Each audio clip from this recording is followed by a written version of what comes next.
श्री कृष्ण गोविंद हरे हरे हे नाथ नारायण वासुदेवा।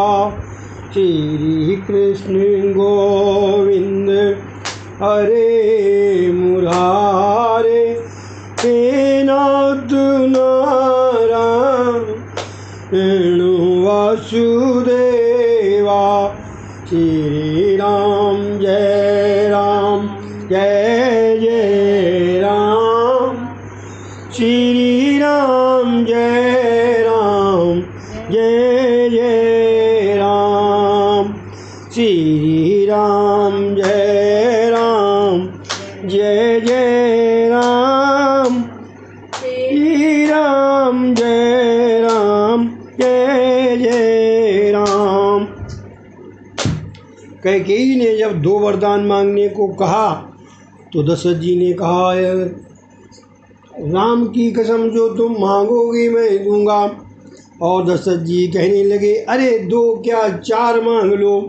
कैकेयी ने कहा, कहीं आप देने से इनकार कर दे तो दशरथ जी ने कहा, रघुकुल रीत सदा चल आई, प्राण जाए पर वचन न जाई। मेरा वचन कभी मिथ्या नहीं हो सकता, जो चाहे सो मांग ले तू। कैकेयी जानती थी कि राम कल वन में जाएंगे, मैं आज श्रृंगार कैसे करूं। मेरा राम रावण का नाश करके राज्य संभाले, उसी में उसकी शोभा है। झगड़ा होता है स्वार्थ। झगड़ा कब होता है? झगड़ा होता है स्वार्थ और लाभ के कारण। वनवास के बिना जीवन में सुवास नहीं आने का। तपश्चर्या के बिना जीवन सुवासित नहीं हो पाता। राम युवावस्था में ही वनवासी बने। ये किसकी इच्छा है? कैकेयी की। काम ही रावण है। ये रावण सभी को रुलाता है और सभी को रुलाए वही रावण है। रावण जीव मात्र को रुलाता है। ऐसे रावण को मारने के लिए तपश्चर्या द्वारा जीवन में सात्विकता प्राप्त कर लेनी चाहिए। कैकेयी की कुबुद्धि ही राम के वनवास के लिए कारणभूत है। कैकेयी ने प्रथम वरदान मांगा, भरत का राज्याभिषेक किया जाए। मंथरा ने कैकेयी से कहा था, यदि राम के वनवास की बात पहले कह दोगी तो राजा मूर्छित हो जाएंगे। लो, होती कुबुद्धि। मंथरा ने कैकेयी से कहा था कि यदि राम के वनवास की बात पहले कह देगी तो राजा मूर्छित हो जाएंगे, और यदि उनकी मृत्यु हो गई तो दूसरा वरदान बाकी ही रह जाएगा। दशरथ ने कहा, तेरी इच्छा ही है तो भरत का ही राज्याभिषेक करेंगे। अब दूसरा वरदान भी मांग ले। कैकेयी ने कहा, तापस बेश विशेष उदासी और 14 वर्ष राम वनवासी। इस दूसरे वरदान को सुनकर राजा निस्तेज होकर मूर्छित हो गए। वे मूर्छावस्था में सीताराम बोलने लगे। मूर्छा से जब जगे तो कहने लगे, कैकेयी तूने ये क्या मांगा?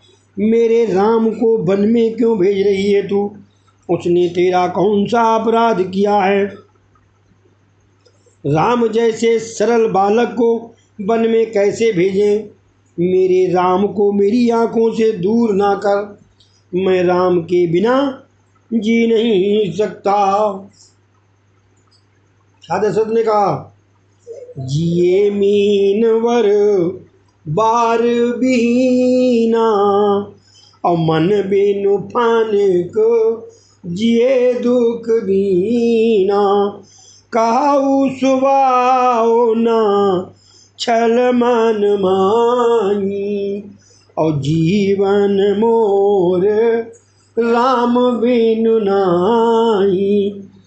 कहते हैं कि संभव है कि मछली पानी के बिना जी सके, सर्प मणि के बिना दुखी दीन होकर जी सके, किंतु मैं साफ साफ कहता हूँ कि जीवन मोर राम बिनु नाही। राम के बिना जीना मेरे लिए असंभव है। मेरा जीवन राम दर्शन के अधीन है। अब मैं कुछ अधिक तो जीऊँगा नहीं। तुम्हें और मुझे लोग क्या कहेंगे? कैकेयी भरत का राज्याभिषेक चाहे किया जाए, किंतु राम को अयोध्या में ही रहने दे।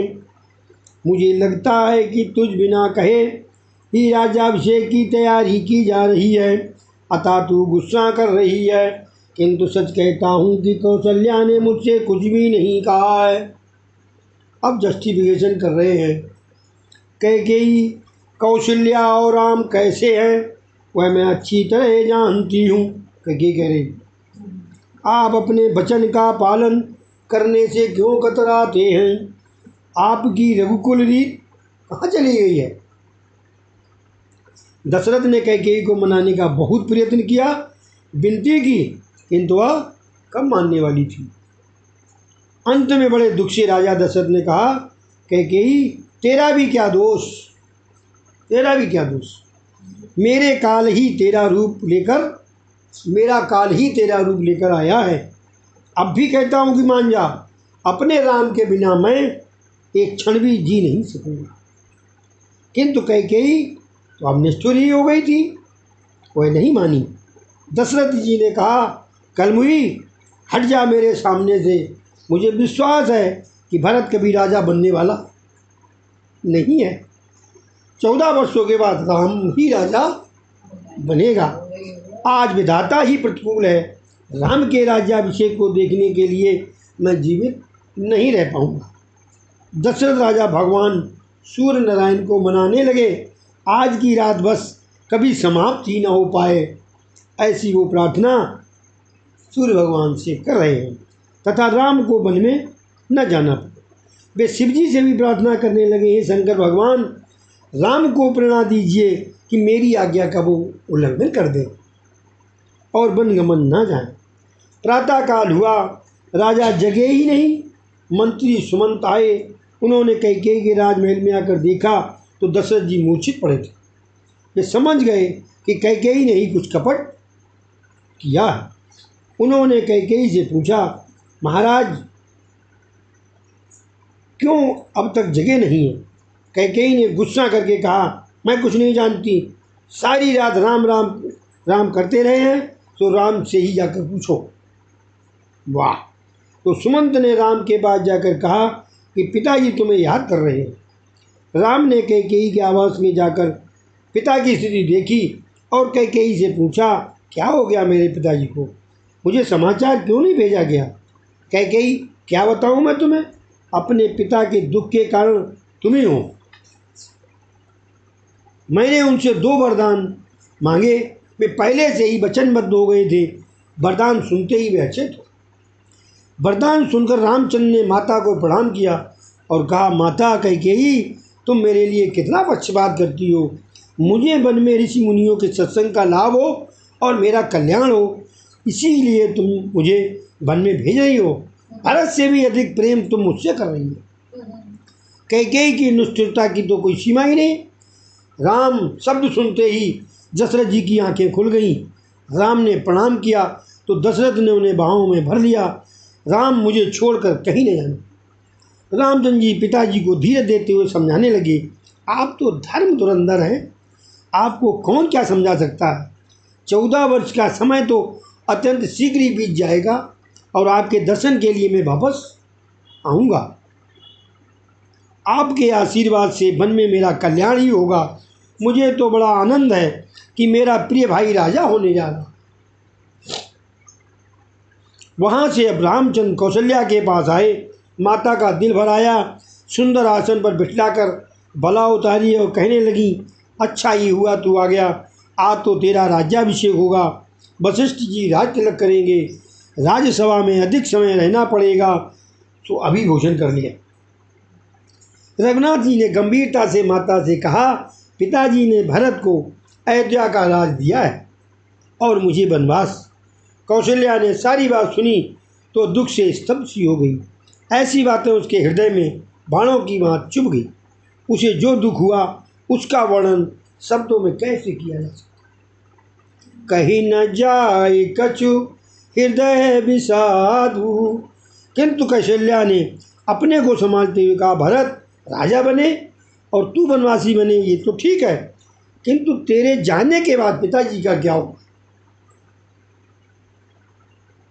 आज तो स्थिति ऐसी हो गई है, बड़भागी मन अवधि अभागी। मेरे तेरे साथ वन में जाने से मैं तेरे साथ वन में जा नहीं सकती, क्योंकि मेरा पतिव्रत धर्म अनुमति नहीं देता है। पुत्र वन के देवता तेरी रक्षा करें। उसी समय सीता भी वहाँ पहुँची। अपनी सास को प्रणाम करके धरती पर दृश्य रखकर वो खड़ी रह गई।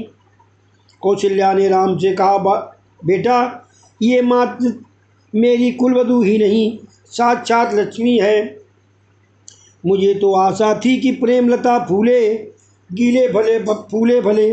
बेटे यदि वन में तुझे जाना है तो जा सकता है, किंतु मेरी सीता मेरे ही पास रहेगी। मेरा अपना पुत्र चाहे जो कष्ट उठाए, पराई पुत्री को कभी दुखी नहीं करना चाहिए। अपनी पलकें अंगों की रक्षा करती हैं, उसी तरह इस सीता की भी मुझे रक्षा करनी चाहिए। राखऊं नयन पलक की नाई। राम ने सीता से कहा, तुम यहीं घर में ही रहोगी तो माता को प्रसन्नता होगी। सास ससुर की सेवा करना भी तो तुम्हारा धर्म है। वन में राक्षस भी होते हैं, वनवास में बहुत कष्ट होता है और वनवास केवल मुझे दिया गया है। तुम यहीं रहकर सभी की सेवा करना। सीता जी मन में सोच रही थी कि प्राणनाथ के साथ मेरे शरीर और प्राण दोनों जा पाएंगे, यह केवल प्राण ही कि तन प्राण कि केवल प्राणा। धैर्य से सीता जी ने कहा, आपकी बात वैसे ठीक तो है, किंतु नारी का आधार मात्र एक पति ही होता है। यदि आपका ऐसा विश्वास है कि आपके विरह में 14 वर्ष तक जीवित रहूँगी तो मुझे यहाँ छोड़कर आप जा सकते। आपके विरह में मेरे प्राण चले जाएंगे सो मैं तो भाग्यशाली हूँ, किंतु मेरे शरीर पर भी कृपा कीजिए। और तो क्या कहूँ, आप तो अंतर्यामी हैं। रामचंद्र जी ने सोचा कि इसे यहाँ रहने का अति आग्रह करूँगा तो ये प्राण त्याग करेगी। ठीक है, मैं तुम्हें अपने साथ ले जाऊँगा। यद्यपि इसमें बहुत बातें हुई हैं, बहुत हुआ। सीता जी ने अपनी सास को समझाया, लेकिन जो भागवत में जो प्रसंग उन्होंने कौशल्या, बेटे मेरी सीता को क्षण मात्र भी अकेली न छोड़ना। मैं तुम्हारे इस मनोहर युगल का दर्शन अब फिर कब कर पाऊँगी। तभी लक्ष्मण जी आ पहुँचे। राम ने उनसे कहा, लक्ष्मण माता पिता की भली भांति सेवा करना। लक्ष्मण बोले, मेरे माता पिता आप ही हैं। यदि आप मेरा त्याग करेंगे तो मैं किसकी शरण में जाऊंगा। मेरा त्याग मत करो। जल बिना मछली शायद जी सकती है, किंतु राम सीता के बिना मैं नहीं जी सकता। राम भी जानते थे कि लक्ष्मण उनके बगैर रह नहीं सकेगा, सो उन्होंने लक्ष्मण से कहा, माता सुमित्रा की अनुज्ञा ले आ। लक्ष्मण जी ने माता से सभी बात की। सुमित्रा ने कहा, कैकेयी तूने तो अयोध्या उजाड़ दी। लक्ष्मण ने कहा, गच्छतात यथा सुखम। लक्ष्मण मात्र तुम्हें ही अपनी सेवा का लाभ देने के लिए राम वन में जा रहे हैं। मात्र तुम्हें ही अपनी सेवा का लाभ देने के लिए। अनन्य भाव से तू राम सीता की सेवा करना। अपुत्रवती युवती जग सोई और रघुपति भगत जास सुत होई। लक्ष्मण मेरी अनुमत है, अवधि जहाँ तहाँ जहाँ राम निवासु। उर्मिला आई, एक भी शब्द बोल न सकी, मन ही मन प्रणाम किया। सीता, राम और लक्ष्मण दशरथ के पास आए। दुख संतप्त पिताजी को राम धीरज देते हुए कहने लगे, पिताजी शांत हो जाइए, हम वन में जा रहे हैं, हमें आज्ञा दीजिए, आशीर्वाद दीजिए। इस समय का वर्णन कौन कर सकता है। दशरथ तो मूर्छित से ही थे। कैकेयी कहने लगी, मेरे आज्ञा ही पिता की आज्ञा है। वे स्वयं तो कुछ भी नहीं कह पाएंगे। कैकेयी की आज्ञा से बलकर लाए गए। राम, लक्ष्मण और सीता अपने राजसी वस्त्र छोड़कर बलकर धारण करने की तैयारी करने लगे। इतने में वहाँ वशिष्ठ जी आए। उन्होंने सीता जी का बलकर छीन लिया और कैकेयी से कहा, तुमने राम को वनवास दिया है, सीता को नहीं। सीता तो हमारी राज्य लक्ष्मी है। अयोध्या की प्रजा दुख के मारे व्याकुल हो गई। राम ने जनता से कहा, मेरे माता पिता की सेवा करो, जो उनकी सेवा करेगा वही मुझे प्रिय होगा। वशिष्ठ जी आप सबकी रक्षा करेंगे। किंतु प्रजा तो कहने लगी, जहाँ हमारे राम होंगे वहीं हम भी होंगे। राम, लक्ष्मण, सीता ने वन की ओर प्रयाण किया। कैकेयी ने कहा, राम तो गया, साथ साथ अयोध्या भी व्यर्थ चला गया। जहाँ तेरा मेरा अपने पराये का भेदभाव है, वहाँ भगवान विराज नहीं सकते।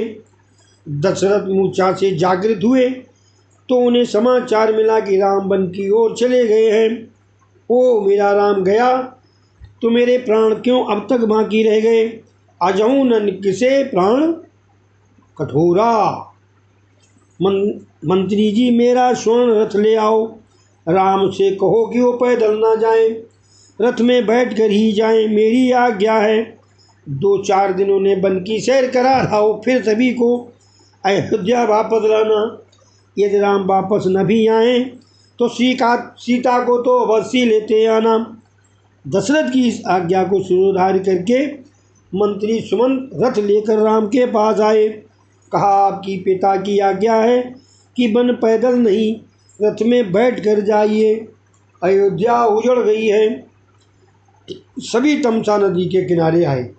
मध्य रात का समय है, सभी गहरी नींद में हैं। राम ने मंत्री जी से कहा, ये सब सोए हुए हैं, धीरे से रथ चलाइए कि जिससे कोई जाग न जाए। हम यहाँ से चल दें। भगवान शंकर को प्रणाम करके रामचंद्र जी ने वहाँ से आगे प्रयाण किया। प्रातःकाल हुआ तो राम का रथ श्रृंगवेरपुर के पास आ गया था। इधर प्रजाजनों ने जाग कर देखा तो राम का कहीं पता ही नहीं था। वे सब व्याकुल होकर विलाप करने लगे। श्रृंगवेरपुर के राजा को राम के आगमन का समाचार मिला। गुहक वहाँ आए। प्रभु ने गुहक का स्वागत किया। गुहक ने रामचंद्र जी से निवेदन किया, मेरा राज्य आपका ही है, मेरे यहाँ पधारिए, मेरे नगर को पावन कीजिए। रामचंद्र जी, 14 वर्ष तक मैं किसी भी नगर में प्रवेश नहीं कर सकता। एक दिन व्रत किया और दूसरे दिन फलाहार। रामचंद्र जी मंत्री जी से कहने लगे, अब आप अयोध्या वापस चले जाएं। विपत्ति के समय में भी महापुरुष धैर्य रहित नहीं होते। मेरे पिताजी से मेरा प्रणाम कहना। सुमंत कहने लगा, सीता जी को तो मेरे साथ भेजिए, सीता जी दशरथ का बड़ा आधार होंगी। सीता जी बोली, मंत्री जी मैं नहीं जाऊंगी, मैंने जनकपुरी का वैभव भी देखा है, मैंने जनकपुरी का वैभव भी देखा है और अयोध्या का भी देख लिया। मैं तो वहीं रहूंगी जहाँ मेरे पति रहेंगे। सुमंत अकेले ही लौट गए। राम ने राजा गुहक के वटवृक्ष का दूध मंगवाकर केस में डाला और जटा बनाई। रघुनाथ जी तपस्वी हो गए। गुहक ये देख नहीं सके और मूर्छा पर धरती पर जा गिरे। गंगा पार करनी थी तो गंगा किनारे आए। लक्ष्मण जी ने केवट को पुकारा और पूछा, क्या तू हमें पार ले जाएगा? केवट अपनी नौका में से ही कहने लगा, मैं तुम्हारा मरम जानता हूँ। लक्ष्मण जी, अरे भाई कौन सा मरम जानता है तू? केवट, राम के चरणों की धूल के स्पर्श से पत्थर की अहल्या सजीव हो गई। मेरी नौका तो लकड़ी की है। रामचरण स्पर्श से मेरी नौका भी यदि स्त्री बन जाए तो मैं अपने कुटुंब का परिपालन कैसे करूँगा और इस दूसरी स्त्री का क्या करूँगा? ये मेरी नौका में आप बैठना ही चाहते हैं तो पहले मुझे रामचंद्र जी के चरण धोने की अनुमति दी जाए। उनके चरण धोकर धूल साफ करने के बाद ही मैं उन्हें अपनी नौका में बैठने दूंगा। केवट के प्रेमपूर्ण वचन से रघुनाथ जी को प्रसन्नता हुई। उन्होंने केवट को अपने पास बुलाया। ये लकड़ी का बर्तन लेकर आया और कहने लगा कि मेरी इच्छा है कि आपके चरण पखारूं। रामचंद्र सोच रहे हैं कि मेरे दोनों पाँवों के स्वामी तो यहाँ हैं ही, अब तीसरा आ गया।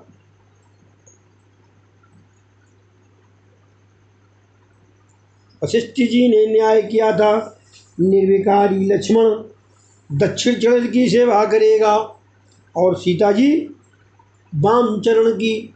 ये दोनों पैर धोएगा, ये सेवा करेगा दोनों पैर की। आगे पढ़ा जाए। केवट भाग्यशाली था, वह दोनों चरणों की सेवा कर सका। गंगा जल से दोनों पाँव पखारने लगा। बड़ी लगन से पाँव पखारे। मेरी इच्छा पूर्ण होने दीजिए। जिन चरणन की चरण पादुका भरत रहे लो आए। अब सोई चरण केवट धोयली ने तब हर नाव चलाए। भजमन राम चरण सुखदाई, भजमन राम चरण सुखदाई। ये केवट पूर्व जन्म में क्षीर समुद्र में कच्छप था। वह नारायण की चरण सेवा करना चाहता था। लक्ष्मी जी और शेष ने अनुमति नहीं दी। आज लक्ष्मी जी सीता बनी है और शेष लक्ष्मण। अगले जन्म में तो मैं आपने मुझे नारायण की चरण सेवा नहीं करने दी थी। आज आप दोनों खड़े हैं और मैं सेवा कर रहा। केवट ने राम लक्ष्मण सीता को गंगा पार किया और केवट ने उनको साष्टांग प्रणाम किया। राम जी ने सोचा इसे कुछ देना चाहिए, किंतु क्या दूं, मेरे पास कुछ है ही नहीं। सीता जी राम जी का मनोभाव जान गई। उन्होंने अपनी अंगूठी उतार कर राम को दे दी। रघुनाथ केवट को वह अंगूठी देने लगे। हम तुझे दाम के रूप में नहीं, सेवा के उपहार के रूप में ये देते हैं। वहीं से चला ये सब, जो सेवा करे भाई बख्शीश दो। केवट ने कहा, मेरी प्रतिज्ञा है कि साधु संतों को बिना दाम ही पार लगाऊं। श्री राम प्रसाद के रूप में ले लो। केवट कहता, आज का प्रसंग प्रसाद लेने जैसा नहीं है। 14 वर्ष के वनवास की समाप्ति के बाद जब आपका राज्याभिषेक होगा तभी मैं प्रसाद लूँगा। केवट ने अंगूठी लेने से बार बार इनकार किया तो लक्ष्मी जी उससे स्वीकारने के लिए आग्रह करने लगे। तो केवट ने कहा, मैं और राम एक ही जात के हैं, मैं अपने भाई से दाम कैसे लूँ? केवट से उतराई क्या लेता है? लक्ष्मण ने क्रोधित होकर कहा, क्या बकता है तू? क्या हम एक जात के हैं?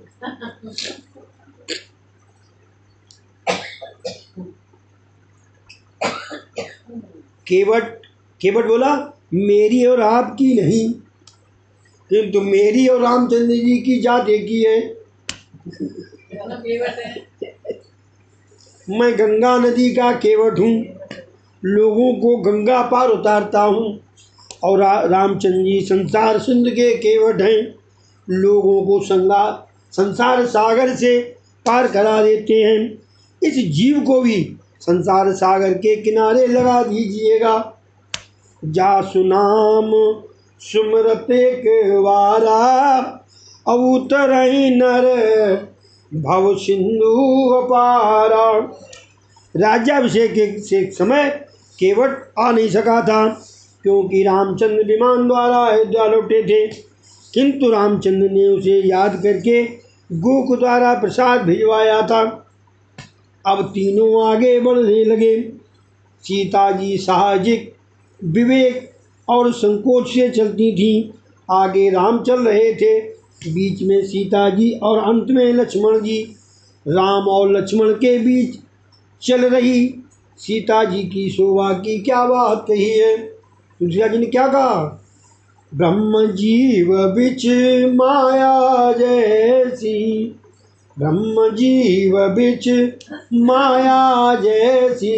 वास्तव में माया जो थी, मानो जीव और ब्रह्म के बीच में माया चल रही है। पगडंडी बड़ी ही सकरी थी। लक्ष्मण कांटों पर चल रहे थे। राम से ये देखा नहीं गया। उन्होंने लक्ष्मण को आगे और स्वयं सीता के पीछे चलने लगे। रास्ते में मुकाम किया। गांव के लोग दर्शनार्थ आए। स्त्रियां सीता जी को वंदन करती जा रही थीं। ग्रामजन आपस में बात कर रहे थे। ऐसे सुकुमारों को वन में भेजते हुए कैकेयी को लाज भी नहीं आई। गांव की स्त्रियों ने सीता जी से पूछा, ये दोनों आपके क्या लगते हैं? सीता जी ने कहा, जो गोरे हैं वो मेरे देवर जी हैं। राम का परिचय शब्द से नहीं, आंखों के संकेत से दिया। श्रुति ने भी परमात्मा का वर्णन निषेधपूर्ण ही किया है। न इति। यहाँ देखो, सीता जी कह रही वो पति है, तो परम पिता परमेश्वर, परम पति जो है उसका भी नाम लिया नहीं गया। न इति श्रुति में जो शास्त्र में कहा गया है। राम सीता ने दरवासन पर शयन किया। गोक और लक्ष्मण जी चौकसी करने लगे। गोक ने कैकेयी के विषय में कटवचन सुनाए, तो लक्ष्मण जी उसे समझाने लगे।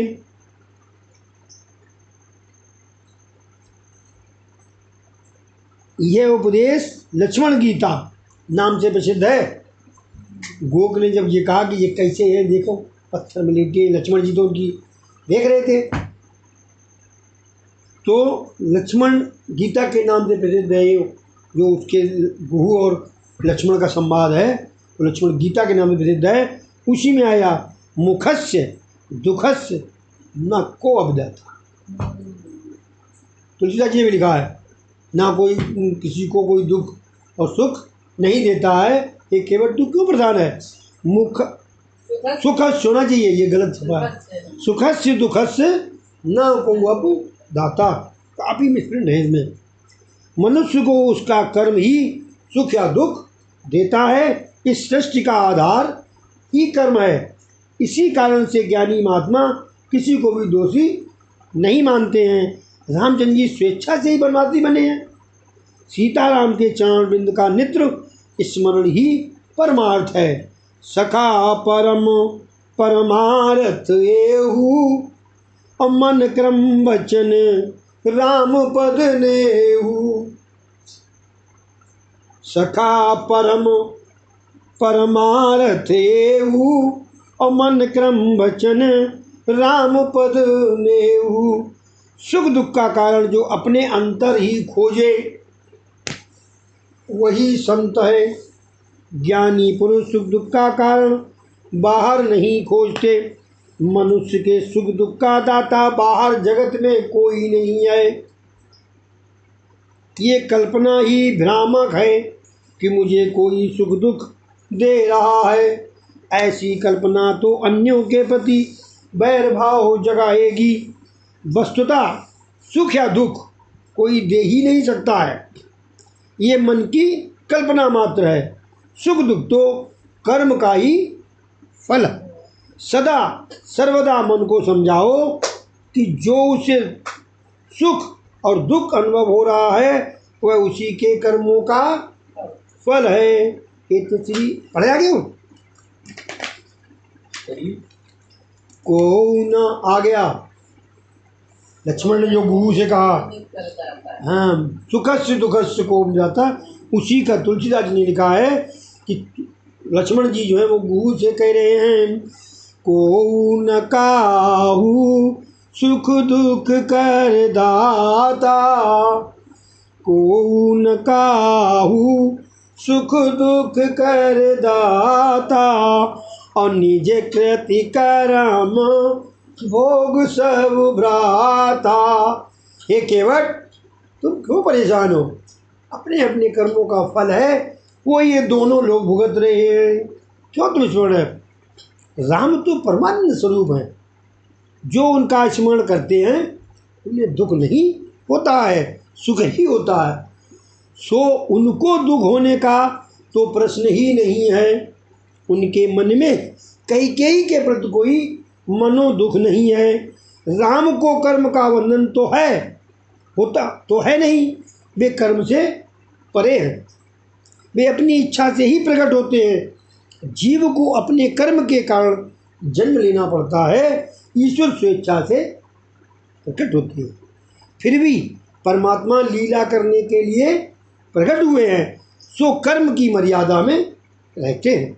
जगत के सामने एक आदर्श रखते हैं कि स्वयं परमात्मा होते हुए भी हम कर्म के बंधन में हैं, वे स्वेच्छा से ही अवतरित हुए हैं।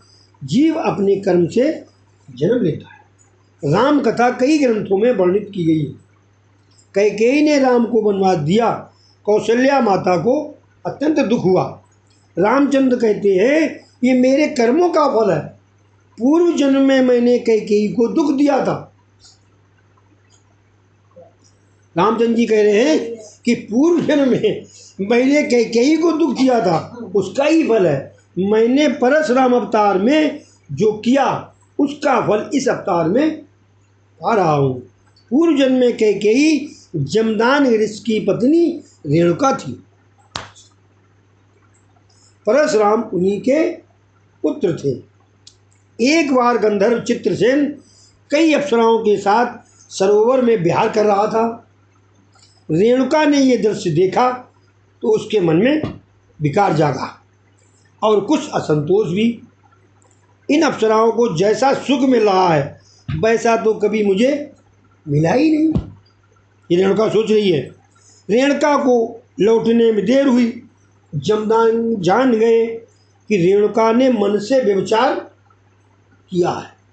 आप समझ लो कितने कितने बड़े लोग होते थे कि मन में आप सोच रहे हो और ना तो चिप लगी हुई है, कोई आज का AI जग गया होगा, कुछ लोग द्वाही। जमदान जान गए कि रेणुका ने मन से व्यभिचार किया। जमदान खिन्न हो गए।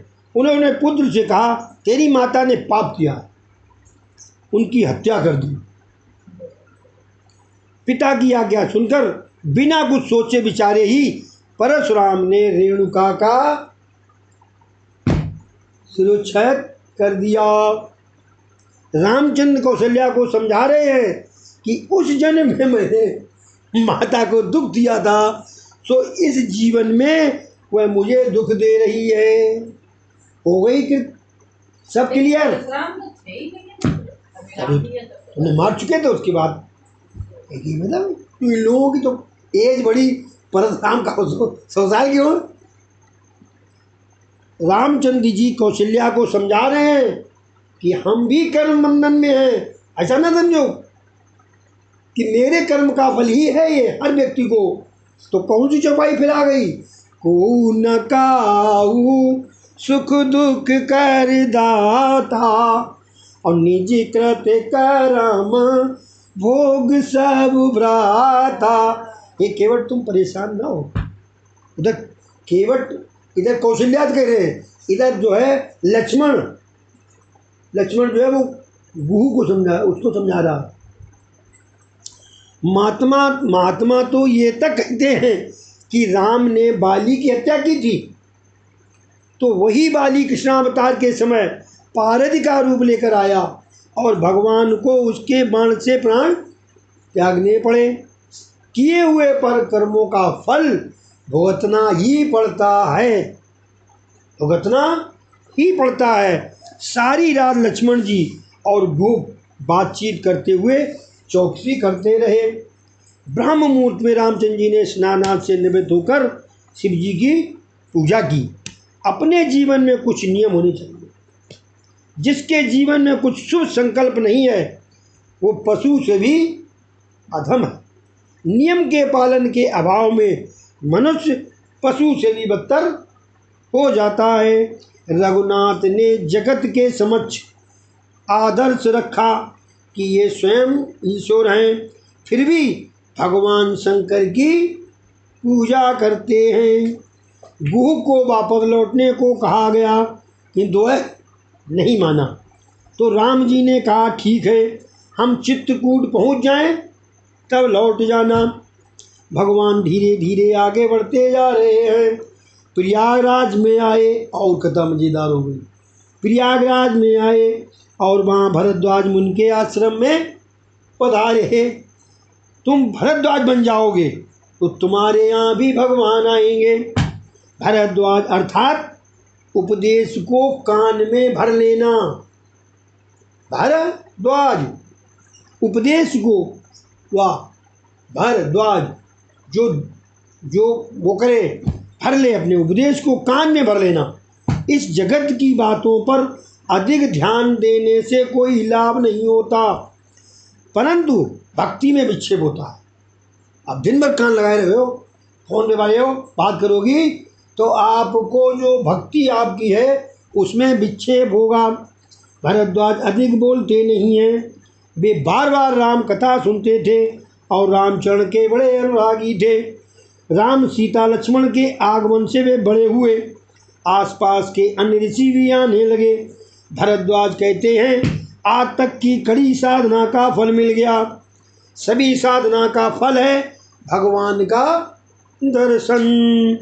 भगवान के प्रत्यक्ष दर्शन के बिना शांति नहीं है।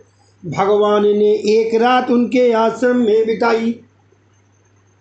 दूसरे दिन प्रातः काल में राम ने मुनि से कहा कि वाल्मीकि आश्रम का मार्ग दिखलाने के लिए किन्हीं मुनि कुमारों को हमारे साथ भेजिए। 2-4 ऋषि कुमार साथ साथ आए। सभी वाल्मीकि आश्रम में आ पहुँचे। वाल्मीकि ने समाधि भाषा में राम कथा लिखी है। समाधि भाषा में राम जी ने प्राकट्य के पूर्व ही वाल्मीकि ने रामायण लिख दी थी। वे तो आदि कवि हैं। उनके मुख से ही सर्वप्रथम श्लोक प्रकट हुआ था। इससे पहले कोई श्लोक था ही नहीं। प्रथम श्लोक क्रौंच वध संबंधी है। किसी पारद ने एक कीड़ारती क्रौंच युगल पर तीर छोड़ा तो एक पंछी मर गया। वाल्मीकि इस दृश्य को देखकर बड़े दुखी हुए। उन्होंने उस बहेलिया को श्राप दिया। इस श्लोक के 2 अर्थ हैं, एक सामान्य और दूसरा राम संबंधी। वाल्मीकि आश्रम में श्री राम, जानकी और लक्ष्मण पधारे। श्री राम ने वाल्मीकि से कहा, आप तो त्रिकालदर्शी हैं। वाल्मीकि, ये तो सत्संग का फल है। पहले मैं था भील जो लोगों को लूटता रहता था, कुटुंब को निभाने के लिए पापाचार करता था। नारद जी के सत्संग ने मेरा जीवन बदल दिया। एक बार नारद जी मार्ग में मिल गए तो मुझसे पूछा, तू किसके लिए पाप कर रहा है? मैंने कहा, अपने कुटुंब के लिए। नारद जी, क्या तेरे कुटुंब के सभी लोग तेरे इस पाप के भी भागीदार हैं? मैंने कहा, क्यों नहीं, वे सब मेरे पाप के भागीदार हैं। नारद जी, तू अपने घर जा और सबसे पूछ के आ कि क्या वे तेरे पाप में हिस्सा लेंगे। ये श्री अद्वितीयां समाप्तम। बोलो श्री कृष्ण जी भगवान की जय। हरे कृष्ण कृष्ण कृष्ण हरे हरे, हरे राम राम राम हरे हरे, हरे कृष्ण कृष्ण कृष्ण हरे हरे, हरे राम राम राम हरे